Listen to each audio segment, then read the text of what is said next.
Kardec colocou isso lá em primeiro lugar, né? Obviamente intuído pela espiritualidade. Tá? Então esse é o objetivo do trabalho de hoje. Então esse é o índice da segunda edição, mas isso começa na primeira edição. Tá? A primeira edição do Livro dos Espíritos tem 501 perguntas, a segunda tem 1019, então obviamente houve uma ampliação muito grande. A primeira edição, a gente está cansado de saber aí, é 18 de abril de 1857, a segunda edição em março de 60, então estamos falando 3 anos depois. Então nesses 3 anos muita coisa foi trazida, muita coisa foi acrescentada, né? Tanto que a gente passa de 501 perguntas para o dobro, basicamente, 1019. No Livro dos Espíritos, segunda edição, que é o que a gente tem por aqui, esse tema da escala espírita começa na pergunta número 100. No livro da primeira edição, começa na 54. Se você colocar lado a lado a primeira edição e a segunda edição, nessa parte da escala espírita, você vai ver que as perguntas não são ipsis literis exatamente a mesma coisa, né? Palavra a palavra. As perguntas, quem faz as perguntas é Kardec, né? Não são os espíritos que colocam as respostas. Kardec, então, ele vai, digamos assim, ajustar as perguntas, porque nesses 3 anos ele teve mais informação. Então ele pode ampliar, né, a abrangência da pergunta, porque a resposta é mais abrangente. Então se você colocar lado a lado, não é exatamente a mesma coisa. Mas o conceito é o mesmo, a ideia é a mesma, só as palavras, né, que não são exatamente as mesmas. Então na primeira edição, ele pergunta isso aqui, na 54. Os espíritos são todos iguais entre si? E a resposta é direta, muito simples. Não. São de diferentes ordens. Bom, Kardec, quando você dá uma resposta, ele vem com mais 3 ou 4 perguntas, né? A gente já conhece o codificador, ele é de uma racionalidade, de uma lucidez impressionante. Bom, com essa resposta, ele parte para outras 2 perguntas. Aí ele fala assim, bom, então em que está fundamentada a diferença entre os espíritos? Você está dizendo que eles são de diferentes ordens. O que diferencia essas ordens? Essa é a pergunta dele. Por que, né? Qual o critério utilizado? E aí os espíritos respondem, o grau de perfeição a que eles já chegaram. Então olha só, essa escala espírita, que vai sair dessas respostas aqui, né? Ela tem a ver com o grau de perfeição que cada um de nós está, onde nós já chegamos. Alguns de nós chegamos a um certo ponto, outros já foram mais à frente, outros já foram muito mais à frente, outros ainda estão lá atrás. Então o posicionamento que a gente está em relação à perfeição é que vai definir onde que eu me enquadro nessa escala.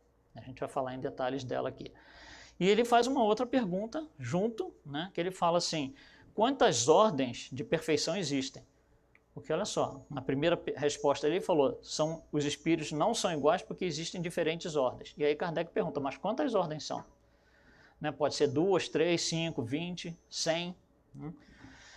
E os espíritos respondem o seguinte, o número é ilimitado. Quer dizer, o número de ordens é ilimitado, é infinito. Mas podemos reduzir a 3 principais. Bom, por que ele fala que o número é ilimitado? Porque é muito difícil a gente agrupar, por exemplo, todo mundo em 10. O 3, como eles falam aqui, 3, 10, 100, 1000, são muitos espíritos. São muitos espíritos. E cada um está num nível de evolução diferente. Um está um pouquinho mais à frente do outro, outro está um pouquinho mais, a diferença é pequena, mas um pouquinho mais, então é difícil você agrupar assim. Então os espíritos não vão dar uma coisa detalhada ipsis literis, eles vão dar uma coisa global panorâmica. Então eles falam para Allan Kardec, na primeira edição, dessa forma, né? Existem 3 que a gente pode considerar aqui, principais. Bom, então vamos começar a colocar isso de uma forma um pouquinho mais visual, porque pergunta e resposta às vezes, né, para a gente visualizar, para a gente entender, não ajuda muitas vezes. Tá, então, primeiro, vamos tentar definir o que é essa escala espírita. E uma definição que a gente poderia dar é isso aqui, a classificação dos espíritos segundo o seu nível de evolução moral, que foi a resposta que a gente acabou de ver da pergunta 54. Então, o nível de evolução moral vai me colocar numa escala. Então, vou ter espíritos mais abaixo da escala, cujo nível de evolução moral é relativamente menor, outros mais acima da escala, porque o grau de evolução é relativamente maior e assim vai. E você tem outros no meio, você tem uns no topo, você tem uns lá embaixo, né? O que é essa escala? É uma tentativa de classificação. Só que essa tentativa de classificação não vem exatamente dos espíritos. Eles acabaram de responder, o número é ilimitado. Allan Kardec, para poder explicar isso para a gente, ele começa a ter que, né, ter que ter criatividade ali. A palavra é realmente essa, criatividade. Como é que eu vou classificar? Então, isso vai ocorrendo aos poucos com a ajuda dos espíritos. Por isso que a escala espírita da primeira edição não é a mesma da segunda. Porque nesses 3 anos houve um monte de modificação que os próprios espíritos sugeriram. Agora, essas modificações e essa classificação não alteram o mundo espiritual, né? Não é, por exemplo, porque eu vou classificar um estudo de física em 3 partes que altera o funcionamento físico, que altera as propriedades da física. Não é. Idem química, idem matemática, né? A gente faz isso por questões didáticas e acadêmicas. Aqui é a mesma coisa. Então, essa tentativa de classificação chama-se escala espírita. Bom, qual o objetivo dessa escala espírita? Porque Allan Kardec criou isso. Ele pede licença, literalmente, aos espíritos para criar isso.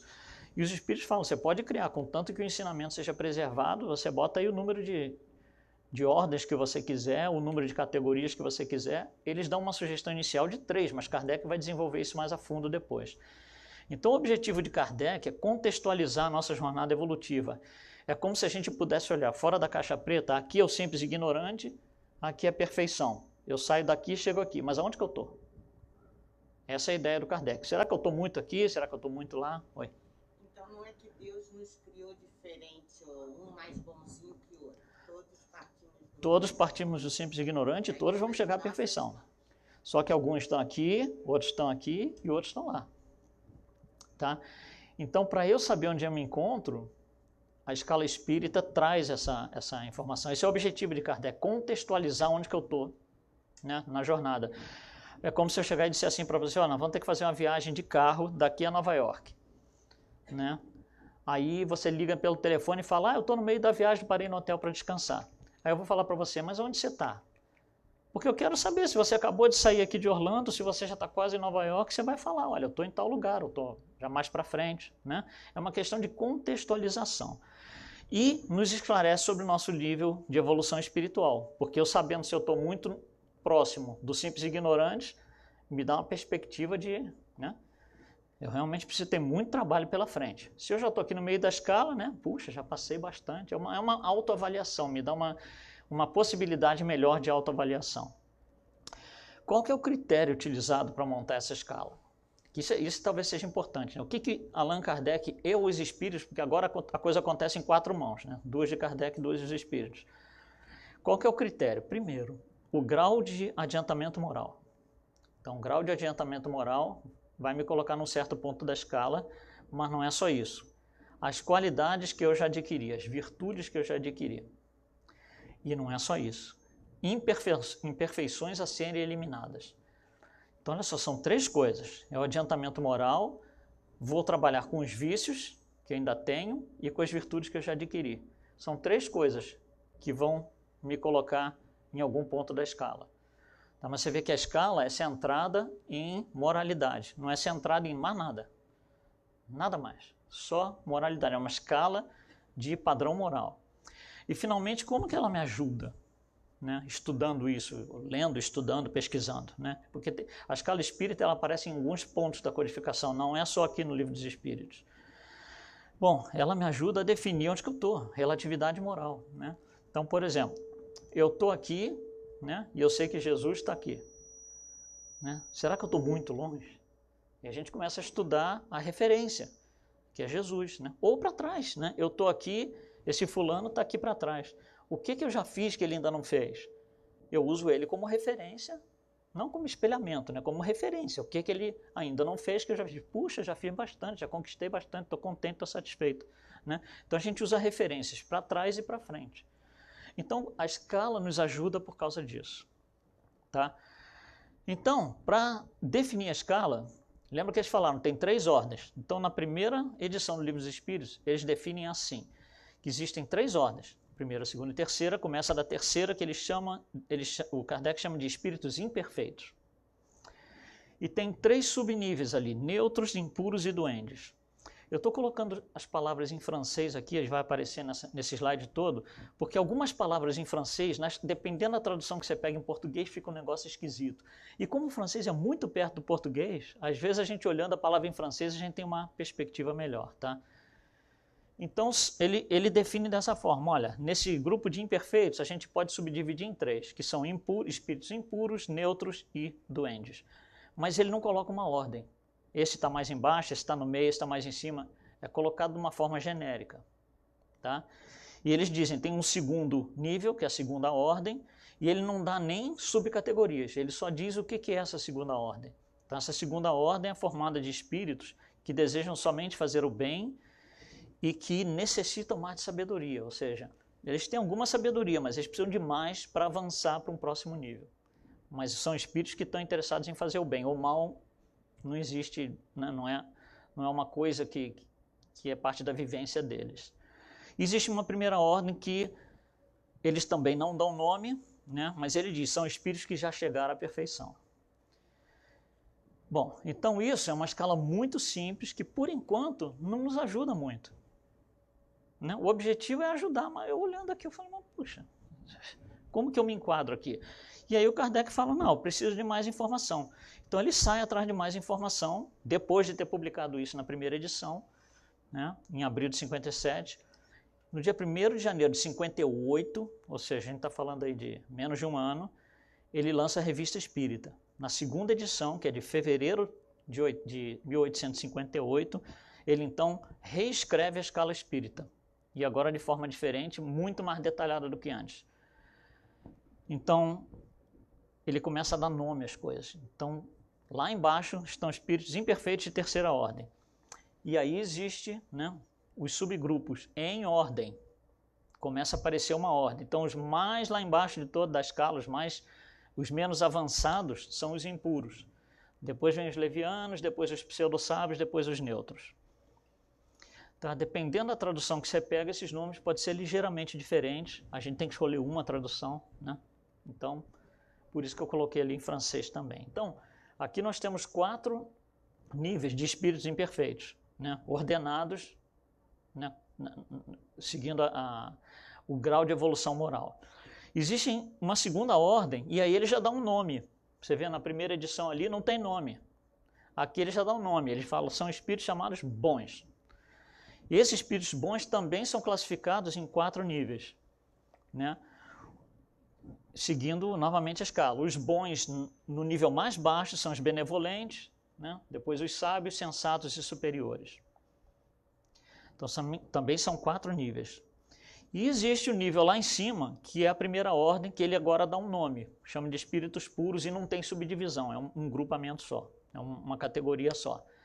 Então a gente acaba aqui com 9 categorias na escala espírita. Está muito mais detalhado do que antes. Isso ele publica na Revista Espírita de 1858. Entre esse ponto e a segunda edição, que é em março de 1860, então quase 2 anos depois, obviamente ele continua trabalhando, recebendo mais informação, e ele faz outro ajuste na escala espírita. E aí a escala espírita fica assim, ele acrescenta um nível no grupo dos imperfeitos, que é o nível que ele chama de batedores. Tá? Na verdade, em francês o original é batedores e perturbadores. É um grupo só, 2 nomes, mas é um grupo só. Ele mantém os espíritos bons exatamente como eram, a classificação, e mantém os puros exatamente como eram. E isso aqui, então, passa a ser categorizado em 10 classes. São 10 categorias ali, e isso é o que a gente tem nos nossos livros que a gente lê por aí. Então, olha que isso daí não foi uma coisa assim, um dia ele sentou e falou, deixa eu ver aqui, deixa eu organizar, eu estou com vontade de fazer um agrupamento aqui. Não foi assim. Levou anos para isso ser feito. E muito trabalho dele pessoal, do homem, Allan Kardec, fazendo um monte de pesquisa, indo a reuniões toda semana, ele ia nas reuniões mediúnicas toda semana, angariando informações para que ele pudesse explorar o assunto um pouquinho mais, para poder passar para nós, deixar escrito em mais detalhes, de forma que a gente conseguisse absorver melhor o entendimento sobre o mundo espiritual, né, o mundo dos espíritos. Então isso aqui, que a gente vê aqui do lado direito, é o que a gente tem hoje, é o que a gente lê na codificação que a gente tem nos centros espíritas. Bom, vamos começar a mexer um pouquinho com isso. Um detalhe, esses espíritos batedores e perturbadores, você fala, olha só, parece uma incoerência, né? Vamos ler de baixo para cima, impuros, levianos. Sim, a palavra leviano, a princípio, é melhor que impuro, né? pseudo-sábios, neutros. Se você chega no neutro, né, o nosso entendimento é que dali para frente você já está numa outra escala, você já deveria estar nos bons já. Mas ele insere batedores e perturbadores. E aí ele vai explicar por que foi inserido dessa forma. Os espíritos sugerem o seguinte para ele: tem que ter mais um nível ali, porque eles ainda são impuros, mas é um negócio muito especial. São espíritos que, na verdade, eles estão presentes nas outras 4 categorias. É como se estivessem tudo espalhado, mas precisa ter uma classificação mostrando que existem espíritos que estão ali para causar batidas, para perturbar. Tá? Então, por isso que aparece esses batedores acima do neutros, e parece uma coisa meio incoerente para a gente. Puxa, neutro, né, agora vai melhorar, e não melhora. Tá? Então, não é bem assim. É questão de vocabulário, de como os espíritos acharam que seria interessante explicar. Pode ser que a gente tenha alguma dificuldade com os termos, com as palavras, mas essa é a ideia por trás de tudo. Então, vamos começar a colocar aqui, de uma forma mais, talvez, visual, interessante para a gente trabalhar. Então, está ali os imperfeitos com as suas 5 categorias, os bons com as suas 4 categorias e os puros, um grupo só, uma categoria só. Bom, aí a gente começa a perguntar, eu quero saber qual que é a diferença. O que um tem que o outro não tem? Como é que eu vou distinguir um do outro? E aí ele vai começar a tecer detalhes sobre isso, é isso que está no Livro dos Espíritos, da pergunta 100 a 130. Ele vai esclarecer isso para a gente. Então, a primeira coisa que ele nos fala é o seguinte: os vermelhos, que são os imperfeitos, para eles existe predominância da matéria sobre o espírito, ou seja, o mundo material é mais importante que o mundo espiritual. Nos bons é o contrário, o mundo espiritual é mais importante que o mundo material. Bom, como é que a gente pode entender isso? Todos nós nascemos simples e ignorantes lá do lado esquerdo. Quando nós somos simples e ignorantes, acabamos de começar as encarnações humanas, o predomínio do mundo material é quase 100%, a influência da matéria é quase 100%. A influência do espírito é mínima. Claro que se o espírito está encarnado, tem alguma influência do espírito, mas ela é muito pequena. Então a gente está falando provavelmente 99% influência da matéria e 1% influência do espírito. A maneira que você vai andando para cá, que você vai se desenvolvendo, vai avançando moralmente, essa influência começa a ficar, os números começam a mudar. Então, por exemplo, no meio da escala é 50%, 50%. Né? Quando você está chegando aqui no final da escala, no final dos bons, nos superiores, é o contrário, é 90 e tanto por cento influência espiritual e só 1% ou por aí de influência material. E os puros não têm influência material, porque eles não encarnam mais. Não existe necessidade dos puros encarnarem. Eles já fizeram todo o seu processo evolutivo baseado em encarnações. E agora estão na perfeição, é outro tipo de missão, de função dentro do projeto divino. Então, essa influência da matéria ela é muito forte em todos os espíritos vermelhos. Tá? Esses espíritos vermelhos têm tendências e inclinações para o mal, não para o bem. Então, o mal é a primeira opção. Quando não dá para fazer o mal, uma das duas coisas acontece. Ou a gente fica bravo, ou a gente usa o segundo recurso. Deixa eu fazer um benzinho aqui para constar na minha ficha. Né? Exatamente como é isso aqui, como os espíritos veem como nós estamos. Tá? Existem todas essas inclinações para os sentimentos antifraternais, de orgulho, egoísmo, ciúme, todas essas paixões negativas que nos devoram, literalmente, são parte corriqueira, rotineira, dos espíritos de terceira ordem. Os espíritos de segunda ordem já não existe a ideia do mal. É desejo de fazer o bem, só fazer o bem. Sempre tem um jeito de fazer o bem, mesmo nas piores situações. Então eles sempre encontram um jeito de fazer o bem. Tá? Os espíritos imperfeitos ainda tem uma coisa. A gente tem a intuição de Deus, mas a gente não consegue compreender. Porque o nível de evolução é muito baixo. A gente ainda está na matéria. A influência da matéria é muito grande. Deus não é matéria e a gente vai, como é que eu vou entender? Né? Eu olho para a cadeira, como é que eu relaciono a cadeira com Deus? A cadeira é matéria, a gente está querendo relacionar com algo completamente imaterial. E nos puros existe uma total e absoluta superioridade moral e intelectual. Então você vê que o agrupamento começa a ficar mais claro como é que são as coisas. Bom, onde nós estamos? Cada um de nós. Né? Aí a gente recorre à Revista Espírita. Kardec fala o seguinte: esses espíritos todos, independente da classificação, independente de onde eles estão na classificação, eles têm que ter uma morada, eles têm que habitar em algum lugar, encarnados ou desencarnados. E aí ele fala assim, vamos entender aqui como é que isso funciona. E aí ele fala o seguinte, né? Ele faz algumas colocações. Primeiro, a escala espírita é só para encarnados ou os desencarnados também entram aqui? O que vocês acham? Encarnados e desencarnados, não tem distinção. Essa escala espírita é só para o planeta Terra ou é para tudo? É universal, é uma escala espírita universal. Tudo que os espíritos ditam na codificação é universal, a codificação é universal. Olha só que interessante, quantos espíritos tem em cada classe? Resposta, infinitos. Em cada classe tem infinitos, porque a gente não consegue contar. Porque há muitas moradas na casa do Pai, não é só aqui, não são só os 25 bilhões, 26 bilhões do planeta Terra. É o universo inteiro, que a gente não tem nem noção. O nosso cérebro não teria nem condição de entender o que isso significa, né? E, finalmente, Deus está presente em todas as categorias, ou ele esqueceu dos impuros, por exemplo, esqueceu dos levianos, né? Só está aqui com os puros ali, eventualmente com os superiores, não. Deus está em todos os lugares e com todos os espíritos. O problema é esses espíritos de caos vermelhos perceberem a presença, mas ele está lá. Bom, e aonde eles estão, onde esses espíritos estão, Deus está lá. Mas esses espíritos têm suas moradas, eles têm que morar em algum lugar.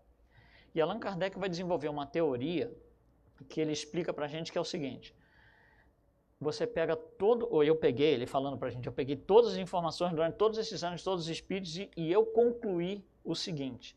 E ele coloca como uma possibilidade, não é um fato. Porque não é um espírito ou um grupo de espíritos que chegou e falou, olha, isso é assim. Não é, ele deixa isso bem claro.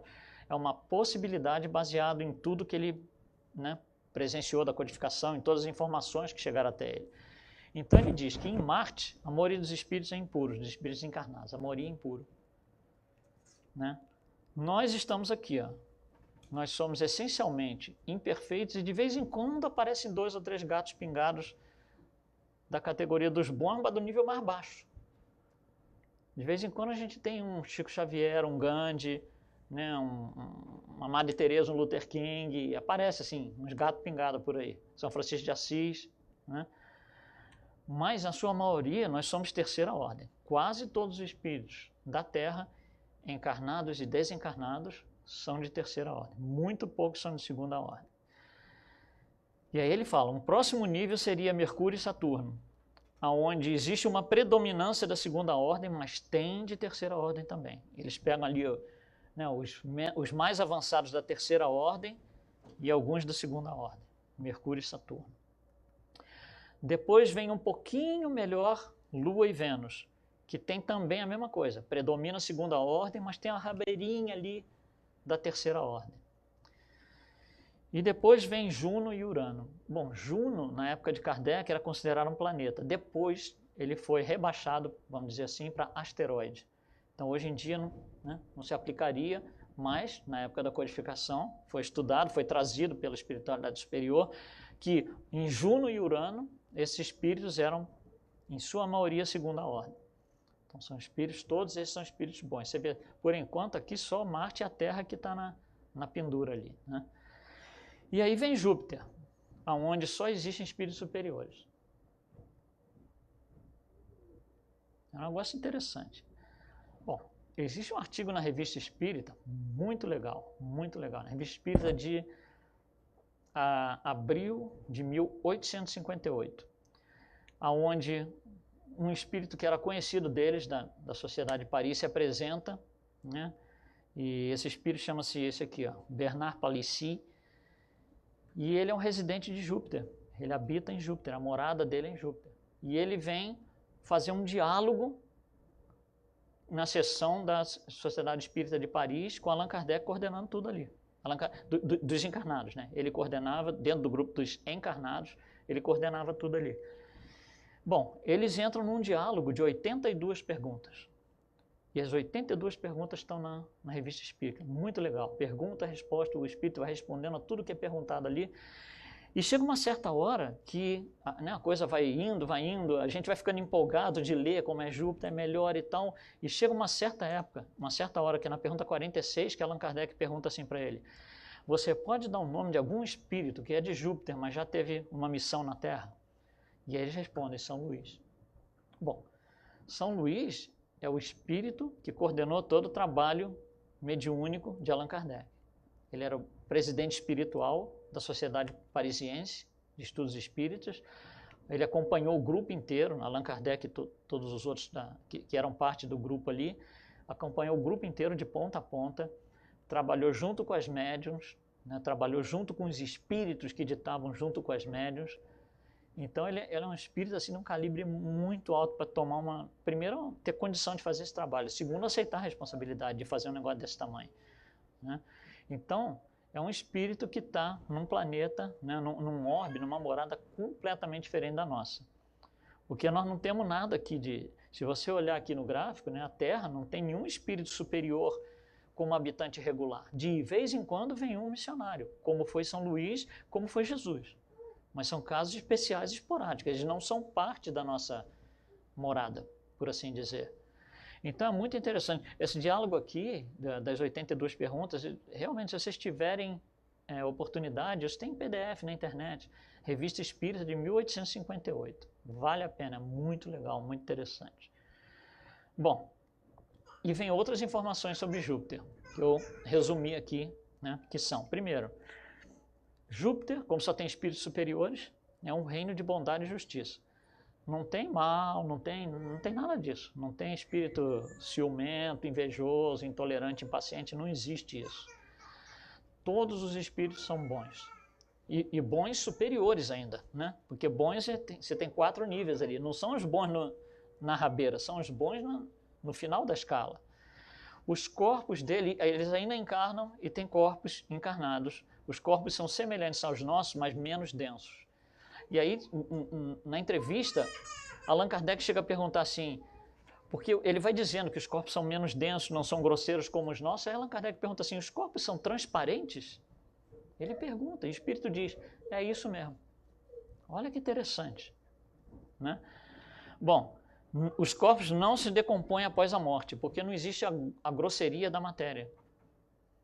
Então não tem putrefação, não tem, né, o odor que é exalado de corpos putrefados, não existe esse tipo de coisa lá. Não existem doenças causadas por paixões. Então não existe todas essas doenças que nós temos, que os vermelhos têm todas essas doenças, né, pelas paixões, isso não existe lá. A alimentação é na maioria etérea por emanações nutritivas. Algo que a gente não consegue fazer aqui. A gente precisa mastigar, a gente precisa ingerir algo físico através do sistema digestivo, né? Ou, né, no caso hospitalizado, uma injeção, um soro, mas ainda assim algo físico que precisa ser injetado ou introduzido no corpo, tá? Eles não, são emanações. Eles se alimentam das emanações fluídicas do fluido planetário de Júpiter. A vida é mais longa do que na Terra. E Allan Kardec começa a insistir, não, peraí, eu estou interessado nisso daí. Quanto mais longa? Aí o espírito fala assim, não, mas como é que eu vou dizer se o tempo não é relacionável, né? Mas Allan Kardec insiste, ele fica ali, ele quer a resposta. E aí o espírito fala assim, olha, uma ideia bem grosseira, só para quase que satisfazer sua curiosidade, mas, né, real, seria algo como 500 anos dos anos na Terra. Seria a vida média de um espírito encarnado em Júpiter. Então, depois de 500 anos, eles desencarnam e tal. Né, com corpos semi-transparentes. Olha que interessante, né? E a comunicação não é verbal como a nossa. Nós temos vários tipos de comunicação. Eu posso fazer gesto, se eu fizer gesto, né, eu estou me comunicando de alguma forma, eu posso falar, né? Tem algumas, eu posso escrever, tem algumas formas de comunicação. A forma de comunicação deles é tudo pensamento, é tudo etéreo. Não tem nada material, é tudo etéreo. Então, olha só, um tipo de morada dessa, nós aqui, nós não conseguimos nem ir para um lugar desse. Nós somos incompatíveis com esse lugar. É a mesma coisa, por exemplo, que agora eu chegar e dizer para você assim, eu sou valentão, vou me aventurar a viver dentro d'água. Em 8 minutos eu estou morto, porque o meu corpo não é compatível com viver dentro d'água. Da mesma maneira que o peixe sai da água, ele vive alguns minutos e morre. Por quê? Porque o corpo do peixe não é compatível com viver fora d'água. Então nós não teríamos compatibilidade orgânica, né, nem perispiritual, de viver num lugar desse. O nosso perispírito tem que ser muito mais desenvolvido, muito mais trabalhado, muito mais evoluído para a gente chegar no nível desse aqui. Bom, vamos voltar ao nosso desenho aqui. Então, olha só que problema. Os espíritos vermelhos, eles estão sempre no inferno. Estão sempre no inferno. Tudo está ruim, tudo está errado. Né? Para esses espíritos aqui, ó, dos batedores para trás, tudo está sempre no inferno. Para os outros está tudo sempre certo, está tudo sempre bem. Né? Então, a gente olha para as situações e acha tudo ruim, acha coisas ruins, porque nós temos labareda nos olhos quando a gente olha. Os espíritos lá de cá não veem isso, os bons. Tudo está certo. Existe uma situação difícil e tal, não, vamos trabalhar e tal. Pro lado de cá existe uma situação difícil, quem é o culpado? Né? Olha só como o enfoque é diferente. Então, Allan Kardec, aliás, diz isso no livro Céu e Inferno. Todo mundo leva o seu céu e o seu inferno onde a gente vai. Então, se eu mudar daqui para outro país, eu vou levar o meu céu e o meu inferno comigo para aquele país. Não tem nada a ver com o país, com a sociedade, com o vizinho. Né? É uma coisa pessoal e intransferível. Tá? Bom, então, o que acontece quando a gente começa a entender para que serve a escala? Olha só, os espíritos que estão do lado de cá estão na competição. Competição significa, eu quero ser poderoso, eu quero ambição de poder, ambição de dinheiro, ambição de todas essas coisas. Os espíritos que estão do lado de lá não vão pensar em competição, vão pensar em cooperação. Então, dependendo de onde eu estou, eu vou ter que me espelhar, com certeza eu vou ter que me espelhar nos espíritos que estão mais avançados. E é muito desafiante. É muito desafiante. Quanto mais para a esquerda eu estou, mais desafiante é me espelhar em alguém que está na direita, porque é mais longe. Então, para eu me espelhar em Jesus, não é que eu não entendo o que ele fez. A gente está documentado, a gente lê, ninguém duvida, está lá, pronto. Ele chegou, fez isso, isso, isso. Mas a gente não consegue fazer. Porque para a gente tem labareda nos olhos. Eu não consigo fazer o que ele fez porque ele não tinha labareda nos olhos. Ele tinha um paraíso nos olhos. Tudo estava certo, tudo estava bom, tudo era amor, tudo era positivo. Então a nossa dificuldade é justamente essa. Os nossos olhos estão vedados com labaredas na frente. A gente só vê coisa ruim, a gente só vê o inferno pessoal de cada um. Porque nós somos voltados para nós mesmos. Então se eu tenho meu inferno pessoal, estou voltado para mim mesmo, o que eu vejo? Inferno. Agora, se eu tenho meu inferno pessoal e estou voltado para Jesus, o que eu vejo? Coisas boas. Apesar de eu ter o meu inferno pessoal. Mas se eu estou olhando para lá, eu estou vendo o que está lá. Mas o egoísmo que nos faz pensar e olhar só para nós, não nos deixa ver o que está lá na frente. E isso começa a ficar extremamente complicado, extremamente complicado. Então você pensa em outro quesito, por exemplo, né? Como você reage a certas situações. Do lado de cá, a gente vai ver o que a gente vê como vingança, o pessoal daqui vê como perdão. Briguei, não sei o que lá, não deu certo, saí no tapa com fulano e tal. Né? Fulano me bateu. Ah, não, mas eu vou me vingar dele e vou viver o resto da minha vida infernizando a vida dele. Claro que eu estou infernizando a minha. Do lado de lá, nem pensar. Né? Não, acabou, te perdoei, você me perdoou, pronto, vamos embora, vamos para a próxima. Então, são parâmetros de referência, o critério utilizado pelos espíritos de lá são completamente diferentes dos critérios utilizados pelo espírito de cá, e você chega aí na diferença entre o ódio e o amor. Né? O que você tem do lado de lá? Tudo é ódio. Não gostei disso, não gostei daquilo. Quantas vezes por semana, digamos, para não ficar por dia, para não ficar muito chato, quantas vezes por semana a gente tem ódio das coisas? Às vezes é um ódio, uma coisinha de 1 minuto, 1 segundo, mas às vezes é uma coisa que a gente fica remoendo os dentes, vai dormir, né, apertando os dentes. Isso é parte da nossa vida, porque é parte do nosso inferno pessoal. Do lado de lá, jamais isso vai existir.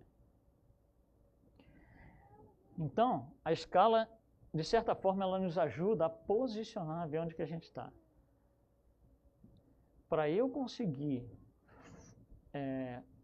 começar a tentar fazer o que Jesus fez, eu preciso olhar para Jesus sem a labareda.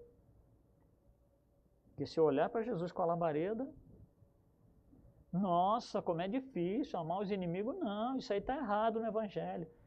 É assim que a gente vê. Ele foi lá e fez. A gente não duvida que ele fez. Mas às vezes a gente acha um absurdo ele ter feito. Um absurdo no sentido de, como? Como que ele fez e eu não consigo? Né? Não, olha como é difícil. É a questão de critério. Então, Allan Kardec, com os espíritos da codificação, vem nos dizer isso. Se nós estamos do lado de lá, o nosso desafio é grande, porque eu preciso tirar a labareda da frente dos olhos. Preciso ver coisas melhores e mais interessantes. Para os vermelhos, tudo é condicional. Tudo. Eu faço isso por causa daquilo. Se você fizer isso, eu faço isso. Não, só te dou isso se eu ganhar aquilo. Você não fala comigo, também não falo mais com você. Mesmo que isso me prejudique. Mesmo que isso me prejudique. É mais importante prejudicar os outros, né, do que você fazer a coisa direito. Uma vez eu fui num show de uma cantora americana aqui. E ela estava cantando, alguém na segunda ou terceira fila tocou o telefone celular do cara. Né? Ela mandou parar o show, fez assim para a banda, mandou parar o show e tal. Desceu lá, catou o telefone celular do cara e começou a falar com a pessoa que estava ligando e tal. Ficou falando lá e tal. Desligou o telefone e falou assim para a plateia: vocês não acham absurdo isso? Deixar o telefone ligado, eu ter que atender e tal. Bom, como você está num show, e se você foi no show, né, é alguém que você gosta de ver, alguém que você curte a música e tal, o pessoal ficou meio assim, deu umas risadinhas e tal. A mulher ficou enfuriada. E ela falou assim: olha, no meu show não se faz isso. Eu prefiro errar do meu jeito do que acertar do jeito dos outros.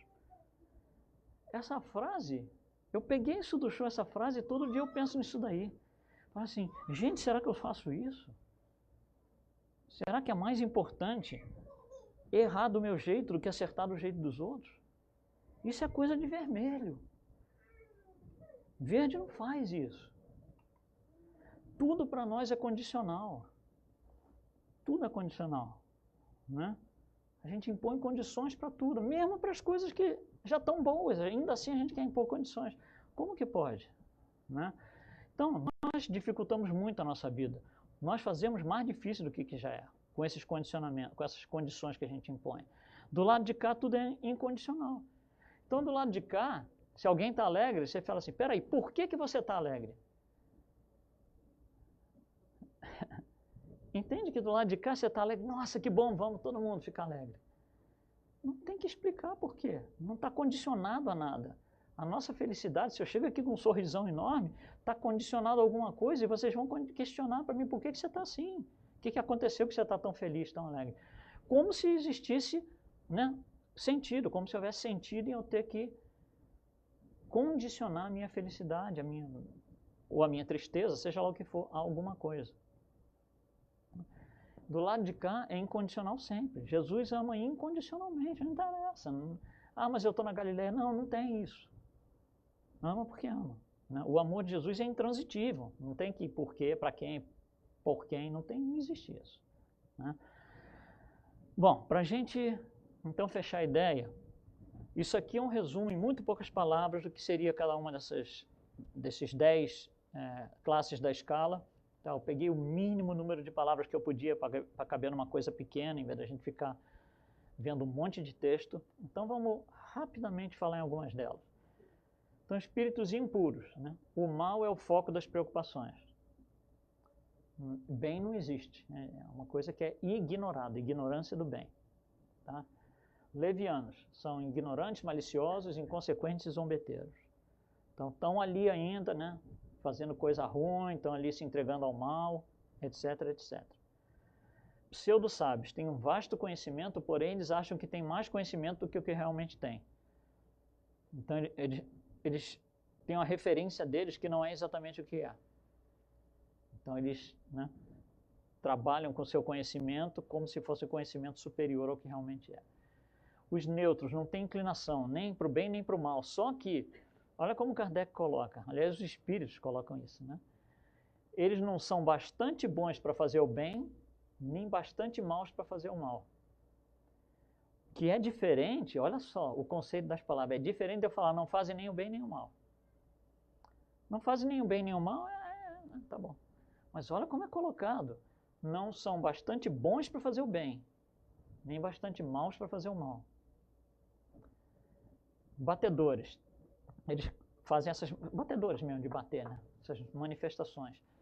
E aí a gente se reporta aqui as irmãs Fox, que como é considerado o ponto de partida do espiritismo aqui nos Estados Unidos, 1848, com as irmãs Fox em Nova York, começou com as batidas na casa, né?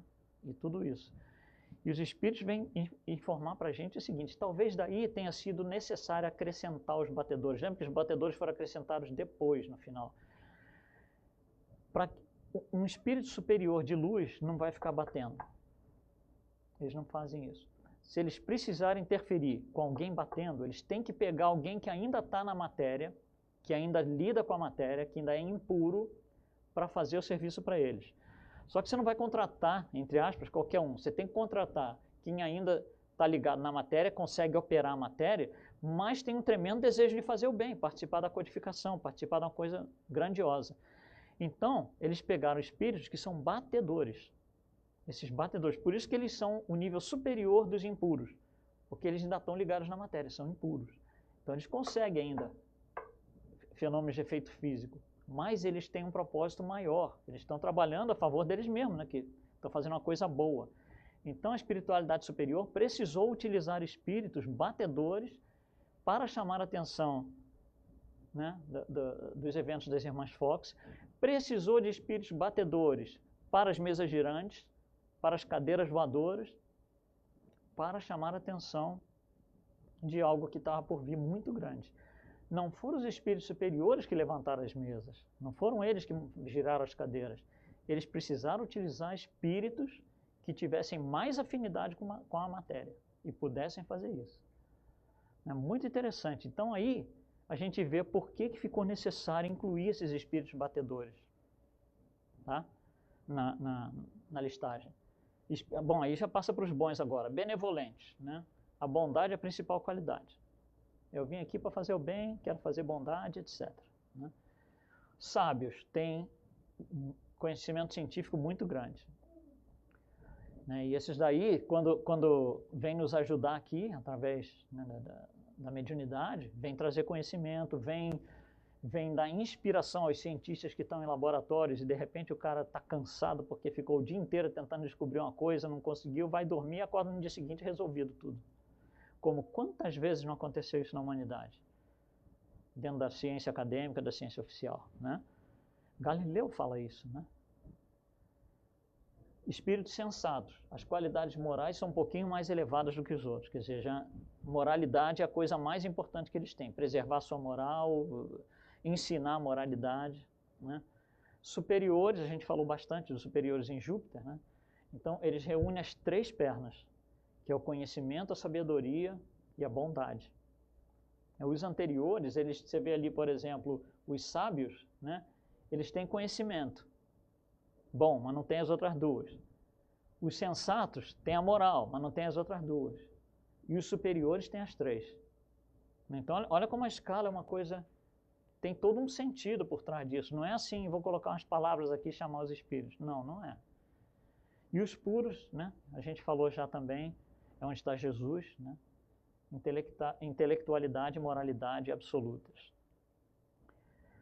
Bom, com a escala espírita disponível para nós, como eu falei, a maioria de nós, eu me incluo aí pelo menos no passado, né? Que a gente chega nessa parte, a gente lê, interessante, e passa batido.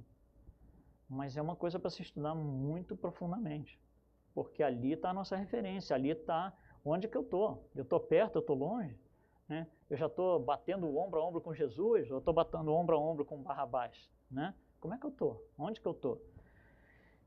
E exige estudo e leitura, né? As fontes de informação aqui são livros espíritos, vários artigos da Revista Espírita, e a Revista Espírita começa a destrinchar algumas das moradas por causa da criação da escala. A gente viu uma aqui, Júpiter.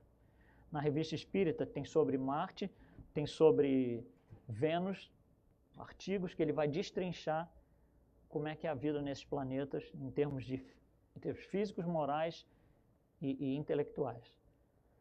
Tá? A gente queria trazer isso então para vocês hoje, tá? Só relembrando, começa no número 100, pergunta no número 100 da segunda edição, que é a edição que a gente tem aqui. Tá, então obrigado a todos aí e bom dia.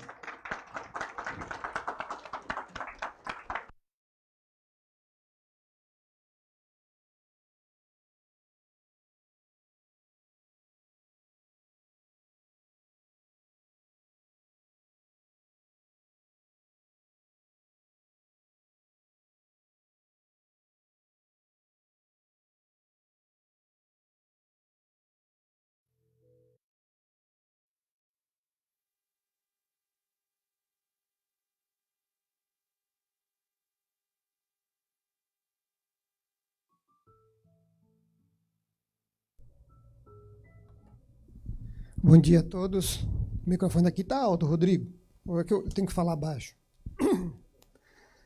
Olha, eu estava vendo o Luiz falando e eu vou até falar com a Simone aqui agora para a gente abrir um SEAC lá no Júpiter. Que tal? 500 anos garantido. Que tal? Oi.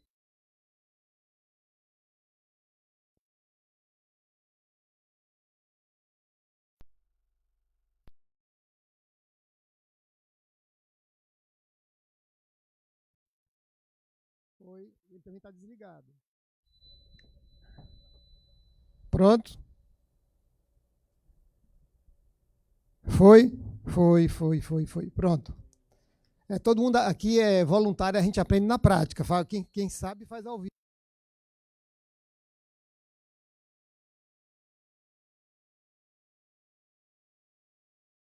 Paisagem, opa! Isso, baixa um pouquinho, Rodrigo, baixa um pouquinho. Agora tira a chiadeira do trio elétrico, tá ficando ruim aí. O trio elétrico espiritual.